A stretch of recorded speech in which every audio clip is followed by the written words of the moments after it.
যে এ ক্ষমতা আর আমার হাত থেকে যাবে না, যা খুশি তাই করব, কিন্তু তোমাকে নিয়ন্ত্রণ করার আরেকজন আছেন। আছেন কিনা? সেজন্য আল্লাহ পাক বলেছেন ওয়ামুদ্দুহুম ফি তুগয়ানিহিম ইয়ামাহুন, আমি যারা সীমা লঙ্ঘন করে আমি ঢিল দেই, এক ছোট ধরি না, ঢিল দেই, দেখি কদ্দুর পারো। এই জন্য তো ফেরাউন বেঁচে ছিল 950 বছর। কোন কোন কেতাবে লেখা আছে 950 বছর হায়াত পেয়েছিল, জানি না কত বছর পাইছিল। 950 বছরের ভেতরে একদিন তার সর্দি হয় নাই। ও যেন বলতে না পারে যে যদি আমার অসুখ বিসুখ হইতো তাও তো আমি আল্লাহ তোমারে ডাকতাম।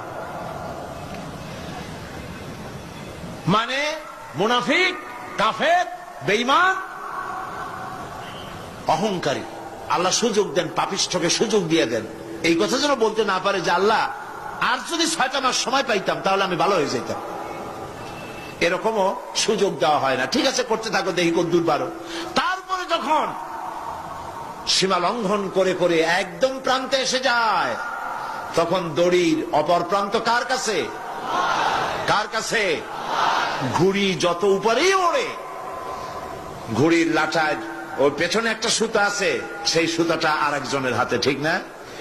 ঘুড়ি যতই মনে করুক যে আমি পাল্লা দিয়ে মঙ্গল গ্রহে যাব, যেখানে ঘুড়ি সেখানে যাব, ঘুড়ির এই অহংকার মিশে বেশি দূরে যেতে পারবে না, যেহেতু তোমার পেছনে একটা দড়ি আছে, সেই দড়িটা আরেকজনের হাতে। এই দড়িতে যখন টান দেওয়া হবে, কাছে ফিরে আসতে হবে, যেখান থেকে উৎপত্তি সেখানেই ফিরে আসতে হবে। ভারত কিছুদিন শেখ হাসিনাকে সময় দিয়েছে, তার মধ্যে শেখ হাসিনা যদি কোথাও রাজনৈতিক আশ্রয়ে যেতে পারে, কিন্তু এখনো পর্যন্ত লন্ডনের পর আমেরিকাও দরজা বন্ধ করলো। এরপর কি তা নিয়ে এখনো পর্যন্ত ধোঁয়াশা বেড়েছে, চাপ বাড়ছে শেখ হাসিনা এবং তার বোনের। সম্প্রতি অনেক ধন্যবাদ সব্যসাচী।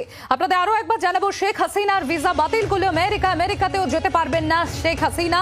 ভার্জিনিয়ায় থাকেন শেখ হাসিনার ছেলে সজীব ওয়াজেদ জয়, এবং শেখ হাসিনাকে এখনো আশ্রয় দিতে রাজি নয় এদিকে লন্ডনও। হাসিনার যারা মানুষের উপরে জুলুম করছো, আলেমদেরকে ধরতেছো, মুসল্লিদেরকে ধরে ধরে জেলে ঢুকাচ্ছ, সময় আসবে এমন ইন্দুরের গর্ত অপমান পালাবার জন্য